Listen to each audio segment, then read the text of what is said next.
¿Cómo le va? ¿Qué dice? Muy buenas noches, bienvenidos. Esto es Minuto 1 por la pantalla de C5N y pueden participar de este programa, pueden meterse con nosotros en esta agenda periodística con el hashtag EspíasPro. El hashtag es EspíasPro para participar del programa porque, por supuesto, uno de los temas que vamos a estar desarrollando es el avance en la investigación que lleva adelante el juez Canicoba Corral y que tiene como objetivo, escuche bien, determinar si existió, y claro que existió, una red de espionaje paraestatal que utilizó los organismos del Estado para espiar a toda persona de relevancia en la Argentina, prácticamente, porque se ha espiado a los jueces de la Corte Suprema, se ha espiado a una treintena de jueces federales, se ha espiado a jugadores de fútbol, a políticos, a empresarios, a actores, a actrices, a periodistas.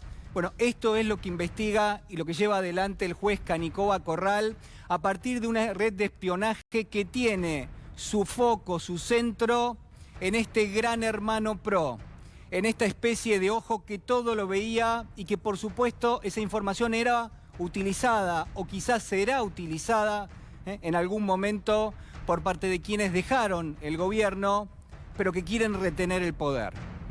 Ya en instantes nada más vamos a estar con este tema, un tema de muchísima importancia, un tema que es prácticamente una metáfora de lo que ha sido el gobierno de Cambiemos en los últimos 4 años. Además, hay más información y tenemos que hablar de algo realmente lamentable. Escuche bien lo que usted sabe, lo que pasa en la provincia de Salta, las muertes que han acontecido en diversas comunidades, en la comunidad Wichí, por falta de acceso al agua potable. Un documento exclusivo le va a mostrar que el gobierno de Cambiemos tuvo acceso a un préstamo del Banco Mundial por casi 60 millones de dólares y prácticamente devolvieron el 80% de ese préstamo, lo rechazaron, no quisieron aceptarlo, cuando tenía como objetivo central la realización de pozos de agua potable para distintas comunidades del norte del país, entre ellas la comunidad Wichí. Así como lo escucha, documentos exclusivos vinculados al Banco Mundial, a la Secretaría de Ambiente y Desarrollo Sustentable que presidía el rabino Bergman y que rechazó un crédito que ya estaba otorgado para la Argentina en torno a los 60 millones de dólares, rechazó prácticamente la totalidad, diciendo que había en principio la necesidad de recortar el déficit de parte de las cuentas públicas y que por esa razón entonces no se iban a llevar a cabo las obras tal y como estaban previstas. Además, tenemos que cambiar de tema, vamos a tener el análisis a lo largo del programa de lo que ha sucedido en el día de hoy allí en Villa Gesell por el asesinato de Fernando Báez Sosa. Usted sabe, por un lado, la defensa de los acusados apeló a la decisión de la prisión preventiva. Recuerdan ustedes, la Fiscalía había pedido justamente esa prisión preventiva, el juez había hecho lugar, ahora hay un pedido, una apelación a esa medida. Y por otro lado, 2 de los acusados, 2 de los imputados que todavía siguen, obviamente, en el marco de la causa y que se presentaron en el día de hoy, estamos hablando de Milanesi y de Guarino, bueno, tuvieron que prestar declaración indagatoria, decidieron no romper el pacto de silencio, pero al mismo tiempo adoptaron otra estrategia a la del resto de los imputados y acusados, esto es, decidieron no confrontar con la fiscal Verónica Zamboni y a partir de allí se escriben las distintas estrategias a raíz de lo que propone la defensa justamente de estos acusados. Por último, déjeme decirle que también a lo largo del programa vamos a hablar del Fondo Monetario Internacional, de esta declaración que ha hecho el fondo en las últimas horas diciendo que la deuda argentina es insostenible, que pone en juego la gobernabilidad, la continuidad de carácter político, también la situación social y en todo caso, mire, algunas revelaciones y algunas voces que han aparecido en la esfera pública y que la verdad que indignan muchísimo, entre ellas la del ex titular del Banco Central, Luis Toto Caputo. Pero acompáñeme porque quiero empezar el programa hablándole de este Gran Hermano Pro. Recuerde que el hashtag es EspíasPro, porque a la hora de evaluar qué es lo que hizo el gobierno de Cambiemos, qué es lo que hizo con el poder, qué es lo que hizo con los resortes que manejan el Estado, esto es, qué es lo que hizo con el gobierno. Quizás uno podría plantearse que detrás de una especie de fachada, esa fachada le ofrecía a usted una imagen, la imagen de un gobierno que se suponía que era y que contaba con el mejor equipo de los últimos 50 años, que era un gobierno de personas que venían a ejecutar una política económica y social, y que quizás en algún punto empezaron a darnos mensajes totalmente que nos llevaban a una confusión. ¿Por qué? Porque decían, bueno, nos equivocamos, recuerda usted los errores no forzados, la expectativa de la lluvia de inversiones que después finalmente no terminaba llegando en ningún momento, los brotes verdes del segundo semestre, siempre estaba hecho de expectativas, eso que era en principio la promesa de una muy buena gestión. Bueno, no tuvo lugar, por supuesto, usted ya lo sabe, nos chocamos de frente contra varias paredes y quizás hoy estamos pagando en gran medida esos que no fueron errores. Y en ese contexto lo que quiero plantearle es esto, que mientras en campaña, usted recuerda, el gobierno de Cambiemos señalaba y decía, el Estado es mala palabra, la cosa pública es mala palabra, por fin nos vamos a hacer cargo de algo que estaba desmadrado en la Argentina. La verdad que el resultado, lo que terminamos viendo es que estos señores que estaban al frente del gobierno de Cambiemos utilizaron al Estado para hacer sus propios negocios, pero además para algo realmente lamentable, que fue cambiar directamente las fuerzas productivas, cambiar la forma en la cual se discute, se distribuye la riqueza en la República Argentina. Y en ese contexto, déjeme proponerle otra lectura, que es esta que tengo aquí detrás, que quizás para forjar, para sellar a fuego la forma en la cual se cambiaron los precios relativos en la Argentina, la forma en la cual se auspició una mega devaluación en nuestro país, se auspició un salto estratosférico de las tarifas, de los combustibles, se auspició también una reducción en términos reales del salario, de las jubilaciones y de las pensiones, que a todo eso se le agregó esto que ustedes ven, la posibilidad de meterse en los organismos del Estado para hacer espionaje, para averiguar a través de determinados organismos, como puede ser la AFI o la UIF, la Unidad de Información Financiera, la Procuración o el Ministerio de Seguridad. A través de esos organismos se entraba en las bases de datos de la AFIP o de Migraciones y se recogía información. ¿De quiénes?, se preguntará usted.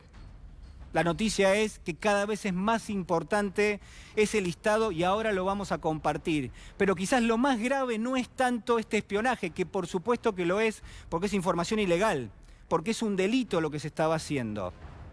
Pero lo más grave es, preguntémonos esta noche para qué se quiere y para qué se requería esa información. Y quizás usted puede saldar conmigo una respuesta, y esa respuesta es para manipular, para disciplinar, para tratar de controlar algo, una cuota por lo menos de un poder residual, una vez que se había abandonado, que se haya abandonado el gobierno. Y toda esa información hoy está en manos de la oposición política y tiene que ver con las entradas y salidas del país, con las declaraciones hechas ante la AFIP por parte de una larga lista de protagonistas, podemos decir, de la esfera pública, de referentes del Poder Judicial, de referentes del Poder Económico. Bueno, todo esto parece ser parte de una historia que no termina más, Ya lo tenemos con nosotros al señor Juan Amorín. Juan, ¿cómo estás? Muy buenas noches. ¿Qué tal, Julián? Buenas noches. Sí, seguí atentamente tus palabras y como vos decís, digamos, no eran más que una suerte de estado paralelo que se dedicaba a la persecución. ¿Con qué fin? Bueno, obviamente con el fin judicial, con el fin de encarcelar, de sacar del medio a ciertos jugadores de la cancha que representaban una piedra en el zapato de los intereses del gobierno de turno, pero también, hay que decirlo, funcionaban de maniobra distractiva mientras aumentaba la inflación, aumentaba la pobreza, mientras el gobierno de Mauricio Macri no pegaba literalmente una. Bueno, mientras sucedía todo eso, increíblemente no se estaban ocupando de cómo solucionarle la vida a los argentinos desde el gobierno, sino más bien en cómo hacer para perseguir, para espiar. El espionaje, de hecho, es una tarea que atraviesa Mauricio Macri en su vida política. Sí. Ha asumido como presidente procesado por una causa de escuchas ilegales, Claro. por montar una suerte de agencia paraestatal que se dedicaba a escuchar. Escuchaba a su propio cuñado, sin ir más lejos. Bueno, en el día de hoy se amplió todavía más esa lista que nosotros hemos difundido oportunamente cuando surge la causa. También Irina sigue muy de cerca este caso. En su momento nos habíamos sorprendido bastante cuando ¿Por qué? encontramos 21 jueces, por ejemplo. Después nos sorprendimos cuando empezamos a encontrar fiscales en la lista.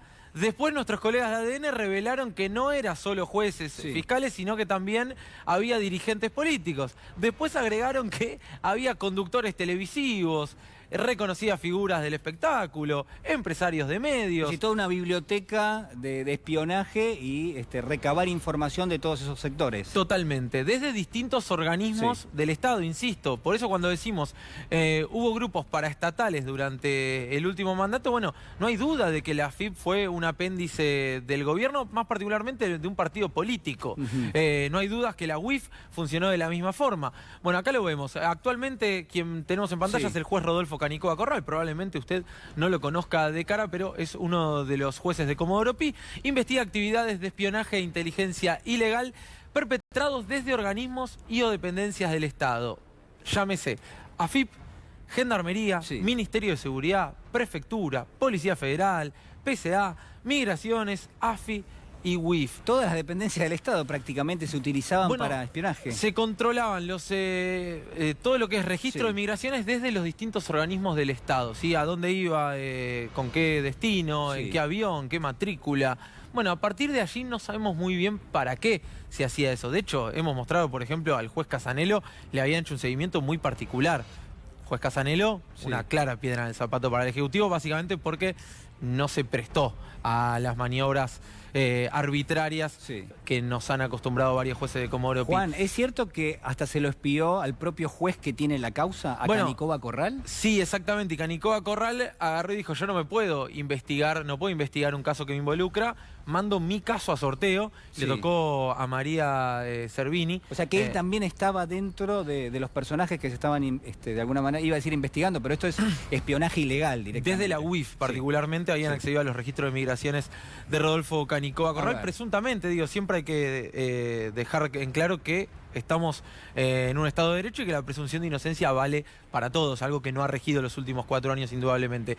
Pero apareció hoy un nombre más particular en los principales medios de comunicación y es el de Lionel Messi, porque el juez quiere saber por qué se investigó a Lionel Messi. Hay que aclarar que este nombre surge de la nota inicial de Carlos Pagni en el diario La Nación, en donde el propio Pagni habla de cómo se estaban haciendo tareas de inteligencia y seguimiento y da el nombre de Lionel Messi o lo desliza. Y después tenemos a Hugo Moyano, han ingresado a los registros de Hugo Moyano. Ya el de Messi es un caso muy particular. ¿Por qué querían saber en detalle sobre las maniobras, sobre los datos de migraciones de Lionel Messi? No lo sé, pero ingresaron a través de Gendarmería y de la Policía Federal a los registros de migraciones de Messi. A ver, corregime si me equivoco, porque Lionel Messi está fuera de la órbita política. Uno puede decir, bueno, ¿por qué se lo investigaría? Distinto es el caso de Hugo Moyano, que quizás sí estuvo enfrentado, sobre todo en los últimos años, con el gobierno de Cambiemos. Susana Jiménez y Mirta Legrand, más bien han sido, creo yo, un puntal, ¿no? Cercanas, de mínima. Bueno, públicamente han sostenido Jorge Lanata su apoyo. Bueno, Jorge Lanata también, desde luego. Lo cierto es que en este caso la particularidad del nombre de Messi hoy resonó muchísimo, por supuesto, en Comodoro Pi. Recordemos que Lionel Messi tiene una causa por presunto lavado de activos de su fundación, que tiene hoy en día trámite acá en la República Argentina. Yo no creo que tenga particularmente que ver con eso, habrá que ver. La realidad es que llamó mucho la atención y sobre todo teniendo en cuenta que esto se inicia hace 2 años con una nota de Pagni cuando todavía no existía esa causa. Es decir, hay algo raro en medio de todo esto y efectivamente, aparentemente dio en el clavo. La pregunta es, ¿por qué? Lo que quiere saber el juez es ¿por qué ingresaron desde la Policía Federal, desde Gendarmería, los registros de migraciones del jugador de fútbol del 10 de Barcelona? No hay a priori demasiadas explicaciones. Yo me atrevería a decir que esta causa va a dar mucho que hablar. hay bastantes nombres. Bueno, en esta nueva diligencia apareció el nombre del empresario Matías Garfunkel, que tiene causas judiciales, hay que decirlo, por, si no me equivoco, evasión tributaria. Es decir, puede llegar a justificarse algún tipo de ingreso en el marco de alguna investigación administrativa de AFIP, etcétera. Acá estamos viendo algunos empresarios. Mariano Martínez Rojas, que ha denunciado que el gobierno de Mauricio Macri, más particularmente Patricia Bullrich, lo habían apretado para forzar su arrepentimiento también. Bueno, todos nombres de mínima vinculados a la política. La mecánica, a ver, corregime si me equivoco, se utilizaban, las puertas de entrada de todo esto eran organismos del Estado, que a su vez requerían consultas en las bases de datos de AFIP y de Inmigraciones, ¿era así? Exactamente. Es decir... E incluso desde AFIP, bueno, de hecho nosotros hemos mostrado cómo, por ejemplo, la semana pasada Jaime Mesikowski, un hombre de Carrió, estaba íntimamente ligado a las maniobras de espionaje. De hecho, los colegas de ADN han hecho una investigación muy buena al respecto, mostrando cómo se llevaba y traía o se averiguaba información sobre distintos personajes, que insisto, siempre el eje central, la columna vertebral de esto es aquellos que puedan llegar a ser una piedra en el zapato del gobierno o aquellos a los que haya que tener cerca, incluso. Bueno, de eso se ocupaba buena parte de la AFIP, increíblemente. Y si yo te propongo, a ver, si uno podría pensar esto o no, Cambiemos se va del poder, pero sigue siendo una fuerza política importante, hoy se llama Juntos por el Cambio. Si vos te llevás información, ¿eso te sirve eventualmente después? Me mira Juan, por supuesto. O sea, ¿se podrían haber llevado información cuando estaban abandonando el gobierno? Totalmente. Bueno, es una de las hipótesis que tendrá que investigar para confirmar o descartar el juez. Lo cierto es que esto no para, por ahora no paran de surgir nuevos nombres, no paran de surgir nuevos elementos, no paran de surgir nuevas hipótesis respecto a esto. De entrada, lo que hay que decir es que es sumamente raro y da toda la impresión de una organización paraestatal perpetrada desde los propios organismos que se deberían dedicar al control, justamente. La verdad es que es muy particular. Recordemos los ingresos que ya se habían revelado. A ver. Juan Carlos Maqueda, Ricardo Lorenzetti, el juez Sebastián Casanelo, Daniel Rafecas, pronto a ser procurador general, si es que se aprueba su pliego, el juez Luis Rodríguez, nombres de muchísimo peso desde lo judicial, y la verdad es que también hay que averiguar quién lo hacía, de qué forma, con qué usuario, porque también surgió un nombre en particular, la justicia lo está investigando, que ingresó al sistema y que cuando lo llamaron dijo, no, el ingreso no es mío. Es decir, le hackearon la contraseña a alguien de un organismo estatal para hacer las averiguaciones en migraciones, exactamente. Si no me equivoco, era un empleado de Misiones. Seguimos. A ver. Bueno, el listado es realmente enorme. Es realmente enorme. Y sigue. Y estamos viendo figuras de las principales de cada uno de los sectores a nivel de la sociedad, ¿no? Deportistas, pero sobre todo me parece que hay una cuestión vinculada con los jueces, ¿no? También han habido dirigentes políticos implicados. Digo, realmente es enorme el listado y volvemos siempre al eje central, ¿no? La pasión de Mauricio Macri por el espionaje ilegal, por el espionaje paralelo. Es una característica que tuvo siempre, es decir, siempre se valió del espionaje Macri. Bueno, y la propia UIF funcionando siempre como apéndice partidario directamente en todo esto y dando una mano siempre en este tipo de episodios realmente lamentables y que de confirmarse le hacen muchísimo daño a la democracia indudablemente. Cuando Alberto Fernández habla de los sótanos de la democracia, bueno, esto ya no era un sótano. Sí, esto era... era una posada. Era el quinto subsuelo, yo te diría. No, pero me refiero a que ya estaba en la vista directamente. Digo, son los principales organismos del Estado perpetrando espionaje paralelo. Algo que fue revelado a través de una columna en un diario. Una cosa realmente delirante, ¿no? Como habíamos naturalizado incluso este tipo de situaciones. Señor Juan Amorín, muchas gracias. Por favor, Barino. Bueno, cambiamos de tema, señores. Hablamos de economía.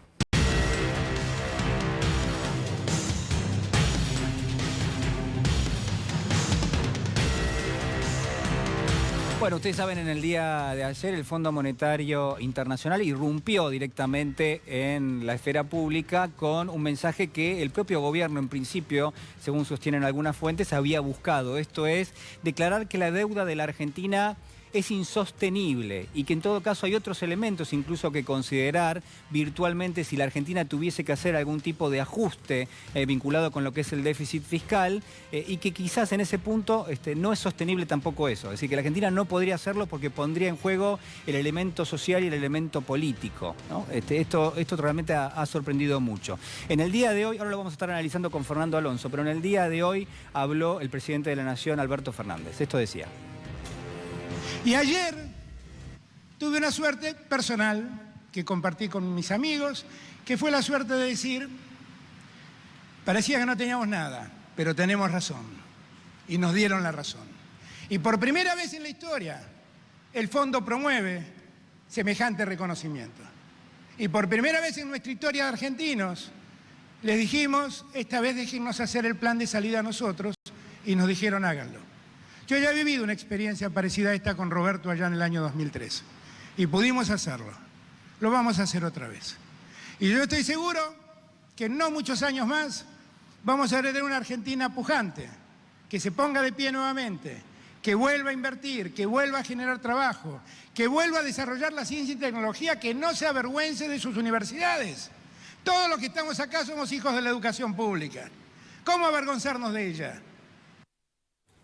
Bueno, estaban las palabras del presidente de la Nación, un presidente que se mostró en línea con lo que dijo el propio Fondo Monetario Internacional, un presidente que se mete de lleno en la negociación justamente, no solo con el fondo, sino también probablemente con los bonistas. Fernando Alonso, ¿qué tal? Muy buenas noches. ¿Qué tal, Julián? Muy buenas noches. Vos sabés que la negociación más importante hoy es con los bonistas. Sí.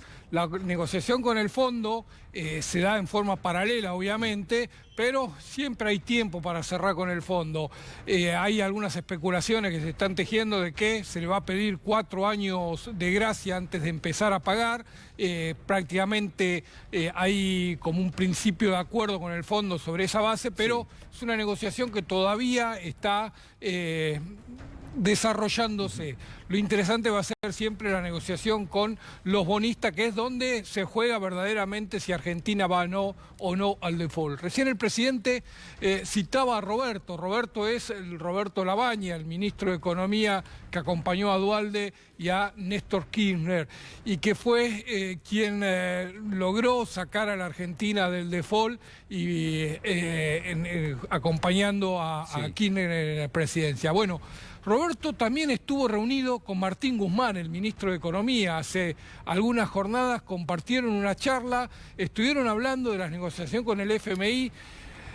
Labaña le contó experiencia de aquel periodo que se están repitiendo ahora. Y una de las definiciones que Labaña le dijo a Martín Guzmán es: te van a decir una y otra vez que no tenés plan económico, y te lo van a decir porque no les gusta tu plan económico y quieren meterle en la sociedad la idea de que no hay plan económico como forma de boicotear lo que se está llevando adelante. Y ese punto es el que estuvo hoy en discusión, Julián, en la mesa que convocó el gobierno con la Unión Industrial Argentina y la CGT en la Casa de Gobierno. Estuvo la UIA, estuvo la CGT y estuvo todo el gabinete económico. Martín Guzmán, Miguel Pese, Matías Culfas, Cecilia Todesca, todos los que representan el núcleo del grupo del gabinete económico de este gobierno, reunidos con los industriales y con los sindicalistas. Y una de las cosas que se habló ahí es de que sí hay un plan económico y que los sindicalistas y los industriales los respaldaron diciéndole: estamos de acuerdo con este modelo, estamos acompañándolo, vemos líneas directrices y vamos a salir a defenderlo en la calle. Bueno, Fernando, a ver, el comunicado del fondo creo yo que avalaba la idea del gobierno, las ideas que está poniendo en marcha, y en ningún momento dice a la Argentina le falta un plan económico. Ahora, lo que es seguro, y creo que nos tiene que servir de aquí en adelante, es que cuando se pregunta por el plan económico con una intención mala, porque finalmente se lo pone sobre la mesa diciendo, bueno, ustedes no tienen plan económico, en realidad lo que se está pidiendo es, ustedes díganos cómo van a hacer el ajuste. Y quizás eso hay que entender. Cada vez que se pide el plan económico es, díganos cómo va a ser el ajuste que van a hacer. Y el gobierno ya dijo, no vamos a hacer ajuste. Claro, es interesante porque decir, plan económico es subir tarifas, plan económico es bajar el gasto público, plan económico es hacer una reforma laboral que flexibilice el trabajo. Siempre que se habla de plan económico, te ponen esas medidas sobre la mesa. Y este gobierno no va a tomar esas medidas. No tomar esas medidas forma también parte de un plan macroeconómico que intenta darle de nuevo solvencia a las cuentas de la Argentina. Bueno, vamos a ver lo que tuiteaba hace algunas horas nada más. Ustedes recuerdan, el ex titular de la cartera de Finanzas del gobierno de Cambiemos, Luis Toto Caputo, quien también estuvo al frente del Banco Central, una de las personas que hablaba directamente con la línea de directiva del Fondo Monetario. Y fíjense, porque esto roza lo indignante, rosa digo, porque vamos a tomarnos un minuto para analizarlo. Dice, la política cambiaria impuesta por el fondo a nuestro país es el más reciente ejemplo de esto. Hizo estéril todo esfuerzo monetario y fiscal por controlar la inflación. Agravó la recesión y terminó por restringir aún más el crédito. Y yo quiero señalar, no sé si hay otro, señor director, es este. Bueno, dice, acá lo que yo marcaría es la política cambiaria impuesta, dice el señor Caputo, impuesta por el fondo a nuestro país, es el más reciente ejemplo de esto. Bueno, lo que quiero decirle al señor Caputo que en realidad siempre fue, en principio, el plan que aplicó el gobierno de Cambiemos siempre estuvo en línea con el Fondo Monetario Internacional. Y si no me cree, mire lo que decía Nicolás Duhomne, el ministro de Economía. No volvamos al fondo, Carlos. ¿Qué es eso? Bueno, hay una campaña extrañísima, organizada por el exoficialismo, donde asocia el arreglo con los holdouts con volver al fondo. Justamente me parece que es casi una propuesta contrapuesta a la del gobierno, que es salir del default, poder financiarse en los mercados internacionales para no tener que ir al fondo. En un fondo monetario que ha apoyado las políticas de la Argentina hace un mes, es decir, que adscriben a este camino que hemos emprendido en el cual tenemos que normalizar la economía, pero a un ritmo tal en el cual vamos cuidando a todos y especialmente a los que menos tienen, y con un fondo que ha cambiado muchísimo, porque no es lo mismo hablar del FMI de hoy que el que teníamos hace 20 años, cuando lo único que hacía era pedir ajustes. Bueno, usted veía, era el fondo el que adscribía al plan económico del gobierno de Cambiemos. Era el fondo el que apoyaba las ideas principales del gobierno de Cambiemos. Caputo tiene mala memoria. Caputo tiene mala memoria. Y si no, también acá tiene una de las notas de las cientos de notas que se publicaban por entonces del Cronista Comercial, 27 de septiembre del 2018, Duhomne, 2 puntos. El programa económico es el programa de la Argentina. El programa económico es el programa de la Argentina. Se supone que no era el programa del Fondo Monetario Internacional, por lo menos en la base, pero de todas maneras siempre el gobierno en línea, recuerda usted, con el Fondo Monetario Internacional, había que enamorarse de Christine Lagarde, porque las relaciones realmente eran muy buenas, y por esa razón entonces quizás conviene hacernos la pregunta sobre quién está mintiendo en este momento. Fernando. Vos sabés, Julián, que hay un dato muy interesante para demostrar que era el gobierno de Macri el que llevaba adelante las políticas. Cuando se estaba negociando con el FMI y las cuentas no cerraban, el fondo le pidió, por ejemplo, reinstalar las retenciones. Y el gobierno de Mauricio Macri dijo, no, ahora no queremos poner las retenciones es una política que nosotros no vamos a repetir, y decidió profundizar el ajuste del gasto antes que reinstalar las retenciones. Algo que después sí tuvo que hacer porque estaba claro que no había forma de ajustar tanto el gasto en los planes que estaba. Pero siempre el gobierno estaba a la derecha del FMI. Era una constante a lo largo de los 4 años que el gobierno siempre ubicó sus políticas económicas a la derecha incluso de lo que le pedía el fondo, sobreactuando los ajustes, sobreactuando todas las políticas que le pedía el FMI.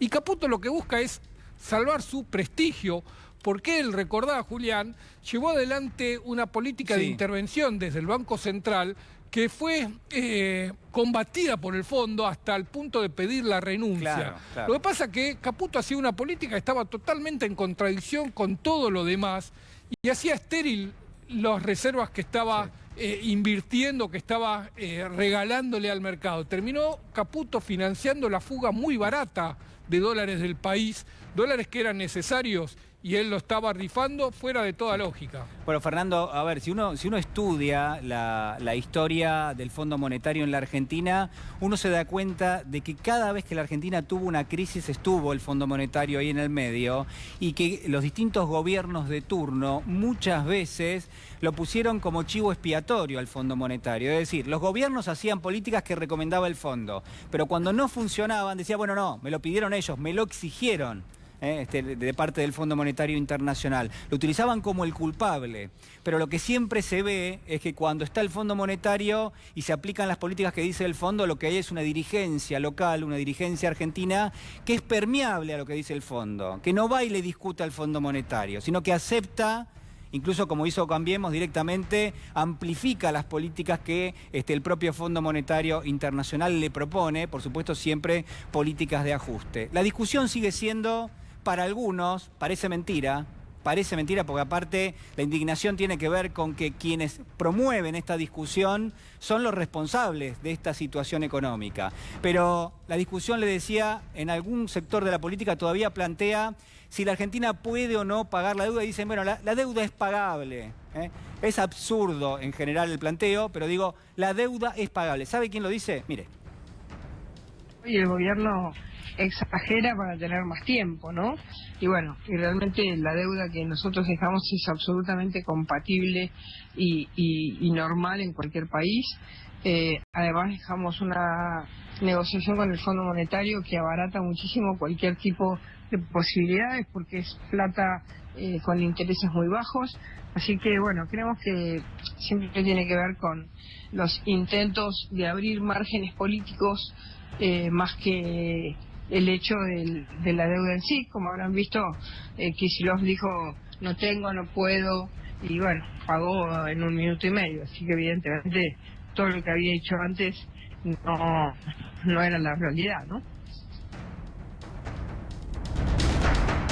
Bueno, ahí estaba, Patricia Bullrich, la titular del PRO, siempre divorciada bastante de la realidad, por cierto, hay que marcarlo. Vamos a cambiar de tema. En el día de la fecha, el gobierno derogó finalmente algo que había creado mediante también un decreto, unos días antes de abandonar justamente el poder, el expresidente Macri. Esto es una agencia de protección de testigos. Irina Hauser, ¿qué tal? Muy buenas noches. Muy buenas noches. Antes de irse de la presidencia, 12 días antes, Mauricio Macri intentó sacar de la esfera del Ministerio de Justicia el programa de protección de testigos. No logró traspasarlo a la justicia exclusivamente como quería dárselo a la Cámara de Casación y que allí lo manejara Carlos Máiquez. La fórmula que encontró fue armar una agencia con la participación de la Cámara de Casación y también de la Secretaría de Seguridad, además del histórico director de Protección de Testigos. Lo que hizo hoy el gobierno fue derogar el decreto que creó esa agencia, que era la que hasta el día de hoy venía regulando por este tiempo la situación de los testigos protegidos y de los famosos arrepentidos. La sospecha, entre otras cosas, es que el gobierno de Mauricio Macri quiso hacer esa movida para, bueno, primero para quitar de la esfera del Poder Ejecutivo actual esa agencia donde hoy hay todavía un grupo de arrepentidos que, como sabemos, fueron utilizados en numerosas causas judiciales para arremeter contra funcionarios del kirchnerismo. Irina, ¿no? pero a ver, ¿cuál era el objetivo del expresidente Macri creando esta agencia? Sobre todo días antes de marcharse del poder. ¿Cuál era el objetivo que podría haber tenido? Esto, quitarlo de la esfera del Poder Ejecutivo actual. ¿Pero eso qué significaba? ¿Por qué? Para que no se pudiera revisar el material que había ahí, por ejemplo, como estos legajos que estamos conociendo en estos días, acerca de situaciones como la de el arrepentido del caso Chicone, Alejandro Van den Broele, que además, como vimos ayer en el propio relato de Van den Broele, evidentemente a varios otros imputados colaboradores, como también se llama a los arrepentidos, se les retribuyó de distinta manera, con el pago previsto por el sistema de arrepentidos y de testigos protegidos, pero en algunos casos a modo de premio por declaraciones específicas, por lograr un resultado, ¿sí? Hablaba Van den Broek, entre otros negocios, de heladerías, por ejemplo. Sí. Bueno, la impresión, y ya desde el momento en que el gobierno de Macri creó, de hecho, esa agencia, es que se quería evitar toda posibilidad de que fuera revisada la actuación que durante el gobierno de Mauricio Macri tuvo el área de protección de testigos y el acuerdo que hizo, sobre todo con los arrepentidos, ¿no? Porque dentro de ese programa hay mucha gente que por ahí son testigos protegidos, que no actúan en causas sensibles. Sí. El grupito de arrepentidos que le importaba a ellos son 5 o 6, no son más que esos, ¿no? El objetivo, te diría, que era ese. Lo que va a ocurrir ahora, que el programa de testigos vuelve al Ministerio de Justicia, es que se va a auditar precisamente todo lo que ocurrió y lo que se hizo con este sistema y esos acuerdos durante el gobierno anterior. Bueno, vos hablabas del Ministerio de Justicia, hoy habló el viceministro de Justicia, Juan Martín Mena, lo compartimos. Así como se informa, pareciera que el programa se había convertido en una agencia de inversiones y bastante arbitraria, insisto, para determinados testigos, cuando nunca a lo largo de la historia del programa se llevaron adelante ese tipo de emprendimientos, no se conoce que se hayan puesto hoteles ni otro tipo de negocio de esas características. El programa tiene la obligación de garantizar asistencia económica a los testigos, pero lo que se advierte de antemano es que hay una flagrante violación a la ley de protección de testigos por parte de las autoridades anteriores, porque el programa prevé que el gasto sobre un testigo no puede exceder de los 6 meses desde que es incorporado. Y por las fechas que dan cuenta los medios de comunicación, el gobierno anterior habría violado claramente la ley. Como en otras tantas medidas que hemos cuestionado durante los últimos años, todo lo que hizo el gobierno anterior era de mentiras, era para la tribuna, o sea, no hicieron ningún trabajo serio. Principalmente porque otro apartado de la ley, y esto basta con buscar el texto de la ley en Internet, prohíbe expresamente a los testigos dar cuenta de su situación de testigos protegidos. O sea, no pueden dar entrevistas, porque si no, no se los puede proteger. Bueno, y este señor que tengo aquí en mis espaldas, Alejandro Van den Broek, sigue atendiendo. Él dice que es una posada, hay quienes dicen que es un hotel boutique. Si uno lo busca en internet, es un hotel boutique. Al menos eso es como se vende. Después probablemente lo vamos a estar compartiendo. Pero en las últimas horas dio algunas entrevistas. Una de ellas la compartíamos en el día de ayer al diario La Nación y también habló con la página web Infobae. Mírelo. Que cuando yo ingreso al programa de protección de testigos, a instancias del juez de la causa, que era el doctor Lijo, en ese entonces nadie a mí me ofrece dinero para decir lo que dije, para efectuar mi declaración. Yo mi declaración que hice en el marco de la causa Chicone y la declaración que hice ante el fiscal en su momento, bajo la ley de arrepentido, fue libre, ni no fue coaccionada, ni fue pagada por nadie. A mí nadie me compró uno. Primero que esto es posterior, el alquiler de la vivienda de la posada. Por ahí estaban las palabras de Alejandro Van den Broek. Irina.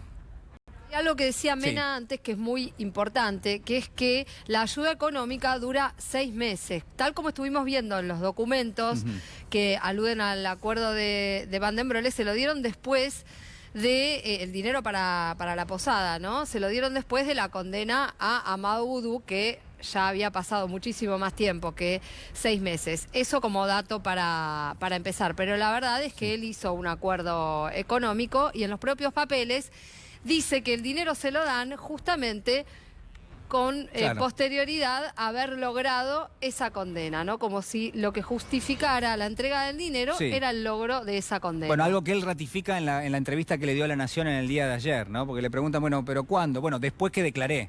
Después que declaré, ahí vino la recompensa económica. Por supuesto, el foco tiene que ver con que es totalmente irregular esto en el sentido en el cual está planteado, por lo menos dentro del programa de protección de testigos, ¿no? Es decir, que ha habido una excepción en el caso de Van den Broek. Habrá que estudiar bien por qué fue y en todo caso si no hubo una intencionalidad política detrás. Esto me parece que es lo relevante. Muchísimas gracias, Irina. Vamos a cambiar de tema ahora.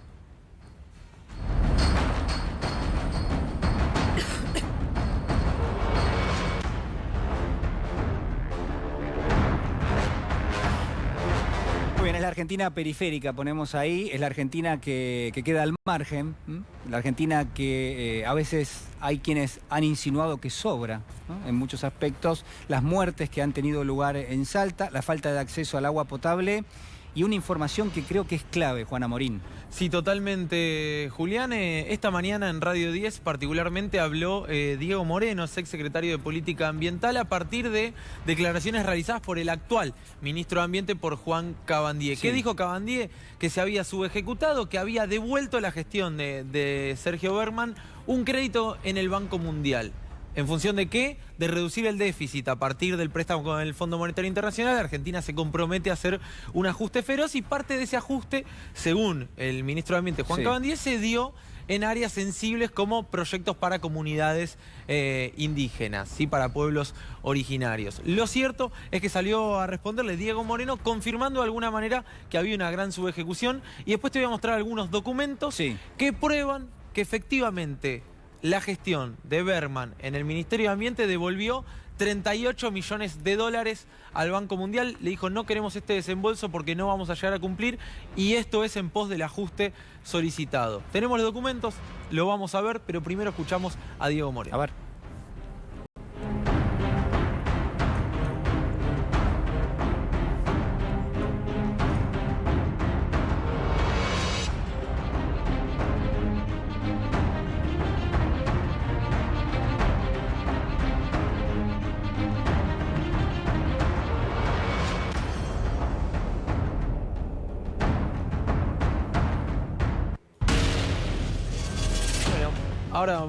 Ahora vamos a escucharlo a Moreno. Mientras tanto, si te parece, hacemos al revés. Empecemos viendo lo que es la información estricta. Contamos con los documentos. Ahora te los voy a estar relatando, pero vamos a lo importante para que la gente entienda. El 24 de abril del año pasado, Sergio Berman, ministro de Ambiente, solicita al Ministerio de Hacienda gestionar ante el Banco Mundial la cancelación de 38 millones de dólares de crédito del Banco Mundial justamente para el proyecto de bosques nativos. Es decir, yo, Banco Mundial, te presto, o sea, vos me pedís. Sí. O en todo caso, por ahí estaba pedido de antes. Yo te autorizo, es decir, tome Juana Morín, 60 millones, 58 millones de dólares, pero son para hacer pozos de agua potable, proyecto de bosques nativos y comunidad, es decir, obras para beneficiar a la comunidad. Tienen que ir ahí. Y entonces, bueno, ¿y vos qué me decís? El préstamo total, acá tengo los documentos en la mano, por una cuestión de preservación de la fuente no los vamos a revelar, pero dice, el monto actual del préstamo es de 58 millones de dólares. Se desembolsaron 11, que representa un 18,9 total del préstamo, y solicitan la cancelación de 38 millones. Y te voy a leer la parte más importante que dice, se solicita una cancelación parcial del monto del préstamo por un monto de 38 millones de dólares. La disminución, cito textualmente lo que le envía a Berman a Duhovne para que Duhovne, como representante del Ministerio de Hacienda ante el Banco Mundial, solicitara la cancelación. La disminución se origina en los compromisos de Argentina referidos a la reducción del déficit fiscal para los años 2018-2020 y las limitaciones impuestas a tal fin en la Ley de Presupuesto Nacional 2019, sancionada por el Honorable Consejo de la Nación. En este escenario se torna inviable la ejecución del monto total del préstamo en el plazo estipulado. A mí me surge una lectura, por supuesto, ahora vamos a seguir analizándolo porque hay más detalles, pero digo, estamos hablando del mismo gobierno que tenía montado un programa económico y un programa financiero que auspiciaba directamente la apertura desde el punto de vista de que no había medidas de ingreso y de egreso para los dólares, es decir, que no había ningún tipo de restricción, tasas de interés astronómicas, pagábamos tasas de interés en dólares realmente de las más altas del planeta, y este préstamo chiquito que era para hacer pozos, para agua potable para las comunidades, para trabajar con comunidades en los bosques nativos, y que la tasa de interés era nada, porque seguramente era muy chiquita, fue rechazado directamente. Y por ejemplo le hacen un detalle según los documentos oficiales de el monto original que tenían para cada ítem y lo que proponen. Por ejemplo, en obras tenían 10.900.000 dólares para destinar en obras para la comunidad. Lo que proponen es 5.112.000. un recorte de casi 6 millones de dólares. Pasamos a otra, bienes, 24.300.000 de presupuesto. Pasan a 5 millones, recortan 19 millones en esa área. Consultorías, bueno, piden ampliar en consultoría justamente. De 58 millones pasan a 20, 38 millones de recorte. Estos son los documentos oficiales. Después podemos discutir, y me parece muy válido discutir, por ejemplo, la falta de gestión actualmente para que justamente no suceda más esto. Claro. Hemos escuchado a la ministra de Salud de Salta diciendo en radio, muy liviana de cuerpo, bueno, es una cuestión estacional, sucede siempre, ¿qué se le va a hacer? Bueno, no es una cuestión estacional, y quienes son los responsables hoy del Estado tienen que ocuparse, por supuesto, de esto. Ahora, no podemos obviar la gravísima denuncia que fue confesada esta mañana en Radio 10 por el propio Moreno de la gestión Bergman. Y vamos a ver, si te parece, vamos con la siguiente de Duhovne. A ver. Lo teníamos el 24 de abril, Bergman le dice a Duhovne, no queremos tanto crédito, te pido por favor lo achiquemos. El 14 de mayo de 2019, Nicolás Duhovne efectivamente gestiona ante el Banco Mundial la cancelación parcial del crédito, del que ya se habían ejecutado menos de 10 millones de dólares. Acá está la nota, está remitida a Gesco Henschel del Banco Mundial, y dice, bueno, tengo el agrado de dirigirme a usted con relación al contrato, y le adjunta la carta justamente de la Secretaría de Ambiente. Es decir, yo imagino esto, imagino a un gobierno que cierra con el Fondo Monetario un plan de recorte desde el punto de vista del gasto público, y que en ese contexto achica lo que es el presupuesto para obra pública. Dentro de ese presupuesto para obra pública estaba esto, que era llevar agua potable a comunidades que no la tienen todavía. Así es, si hay una nota, Ernie, te pido mejor esto para cerrar, el documento que le manda a las comunidades wichis a Sergio Bergman directamente, diciéndole, no están cumpliendo con los plazos de obra que nos prometieron, no están cumpliendo con las obras, les pedimos por favor que resuelvan esto porque no tenemos derecho al agua, dice directamente. Esto le mandan los caciques, fíjate, está la firma de todos los caciques. Ahí está, abajo, y le dicen, queremos las obras comprometidas por el proyecto Bosques Nativos y Comunidad. Esto fue el 7 de mayo de 2019. Mientras los caciques le decían, nos están negando sistemáticamente nuestro derecho al acceso al agua, por atrás el Ministerio de Ambiente le decía al Banco Mundial, no queremos el crédito para hacer justamente estas obras. Son documentos oficiales, acá no hay demasiada interpretación partidaria para hacer. Por eso digo, a la gestión actual, a la gestión anterior, lo cierto de la gestión anterior, acá hay documentos de cacique diciéndole, nos niegan el derecho al agua, y es la misma fecha en la que Bergman le decía a Duhovne, no queremos el crédito para las obras. Gracias, Juan Amorín. Por favor. Bueno, cambiamos de tema. Hablamos de esta preocupante ola de violencia que se ha desatado allí en la provincia de Santa Fe. Algunos de los asesinatos tienen como epicentro la ciudad de Rosario. Son más de 40, por lo menos hasta ahora, los crímenes que han tenido lugar, muchos de ellos con un sello mafioso, vinculados en principio a el narcotráfico. Allí en Santa Fe, en Rosario, está nuestra colega Lucila Entín. Lucila, ¿qué tal? Muy buenas noches. Julián, buenas noches. Y lo que vos estabas planteando es un poco la clave de todo esto. Una mecánica que parece que se repite en distintos crímenes, y ya sumamos 40 en lo que va del año en Rosario. Por ejemplo, el lunes estábamos acá cubriendo un triple crimen que había pasado en la zona norte de Rosario.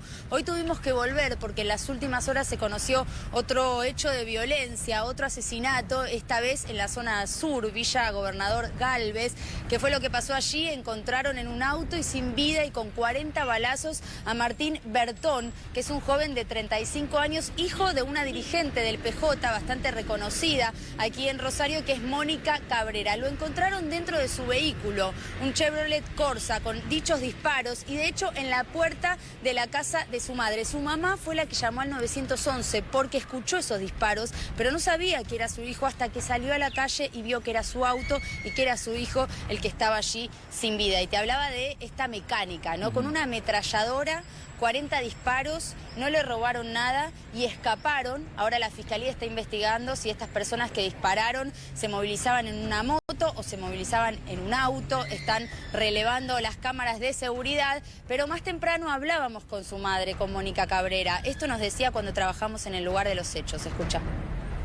¿Qué fue lo que pasó? ¿Es cierto que vos llamaste al 911 sin saber que dentro de ese auto estaba tu hijo? Sí, ni siquiera sabía que estaba el auto, porque el auto estaba estacionado allá. Sí. Y yo miro desde aquella ventana y no se ve. Sí. Tomás, no se ve. Entonces yo miro por aquella ventana y siento la balacera, los disparos. Entonces llamo al 911, después me asomo a la ventana y veo la punta de un auto. Miro bien, estaba oscuro porque la luz está ahí, no hay mucha luz en ese lugar. Sí. Miro y veo que había un auto parado con la puerta abierta. Entonces que no había nadie. Entonces llamo al 911 y le digo, hay un auto abierto, con la puerta abierta, las luces prendidas, están el motor en marcha y no hay nadie. Yo pensé que le habían disparado y se habían escapado. Cuando me asomo bien, miro, veo que es el Corsa de mi hijo. Pasa que estaba en el corralón el auto de mi hijo. Y nunca pensé que podía ser, porque... ¿Llegaste a ver su cuerpo sin vida? Sí. Después me desesperé para abrir el portón, quería desesperadamente abrir el portón, como loca, bueno, abrí el portón, salté ahí y bueno, estaba tirado ahí con un montón de disparos. ¿Ustedes vienen del entierro en este momento? Del entierro, en este momento. Esta situación la verdad que conmueve y estamos hablando de un crimen número 40. ¿Vos sabés por dónde pudo haber venido esto? Porque un robo no fue. En la mecánica hablan de un ajuste, de una venganza. ¿Él con quién se relacionaba? El problema de la mecánica que ponen técnicamente los fiscales y todo siempre es ajuste de cuenta.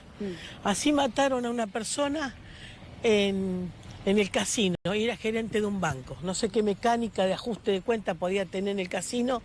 Yo quiero que se esclarezca el hecho de mi hijo, quiero que se sepa la verdad.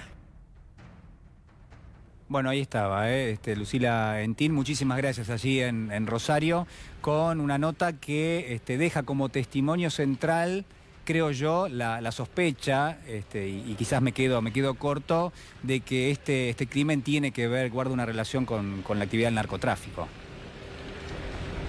Mira, fue el mismo ministro de Seguridad de Santa Fe quien dijo en declaraciones que este joven estaba comprometido con tramas criminales en la zona.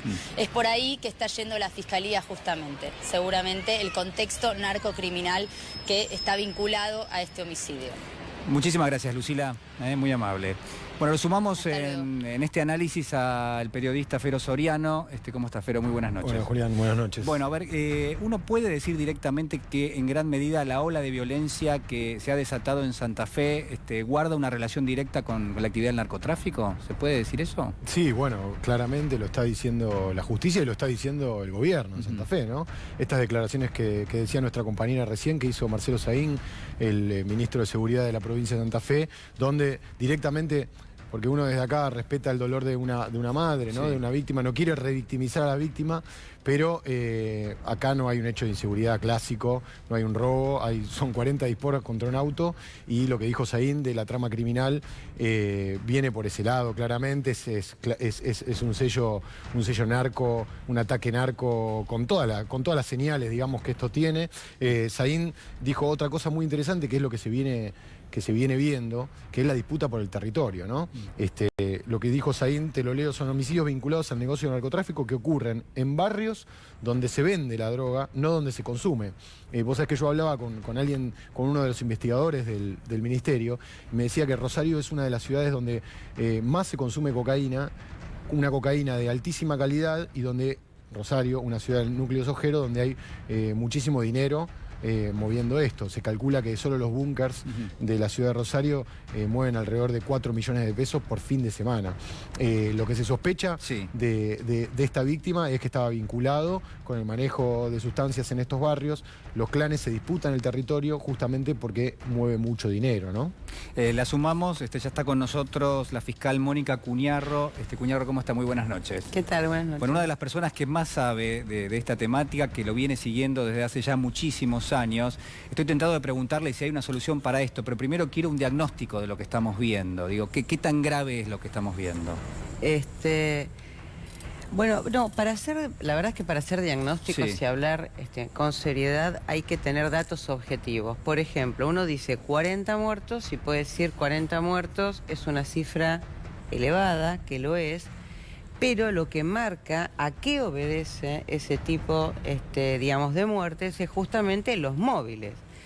No es lo mismo decir o publicar una muerte más y que luego la causa documental, la causa que se tramite, sepa que más del 10% tiene que ver con femicidios, porque los femicidios en la provincia de Santa Fe, provincia de Buenos Aires, tienen indicadores muy altos. Entonces ahí es poco lo que se puede hacer desde el punto de vista del crimen complejo, sino que el abordaje tiene que ser a través de otras áreas del Estado para prevenir. Entonces, bueno, ya ahí, de esos 40, habría que sacar un poco más de un 10% que tienen que ver con temas de muertes en razón del género. Luego, hay que dividir a la provincia de Santa Fe de lo que es el centro urbano de Rosario. De la misma manera que uno dividiría la provincia de Buenos Aires, San Martín, zonas sensibles al narcotráfico, digo San Martín, La Plata, es decir, las zonas urbanas, de lo que son los centros que no son urbanos. Bueno, acá es lo mismo. En el caso de Rosario, es cierto que la encuesta indica que, como todos los lugares urbanos diría, el consumo es muy alto. Esto significa que hay gente con plata que compra cocaína de buena calidad y que luego vemos la contracara de los barrios más populares a los que, digamos, le faltan o viven en condiciones muy rudimentarias, que luego del trabajo que hicieron algunos, pocos fiscales y jueces provinciales en Rosario el año pasado y el organismo de investigación, recuerden que en Santa Fe hay, digamos, lo que se llamaría policía judicial, que descubrieron, digamos, el grupo de narcotráfico más importante, denominado, digamos, el Clan Alvarado, y lo que se están viendo ahora es, una vez que están el grupo llamado Los Monos, otros familiares, las segundas y terceras líneas, que es como arrancar de nuevo, que no es muy distinto como fue en Capital Federal. A mí me tocó ser la cara visible,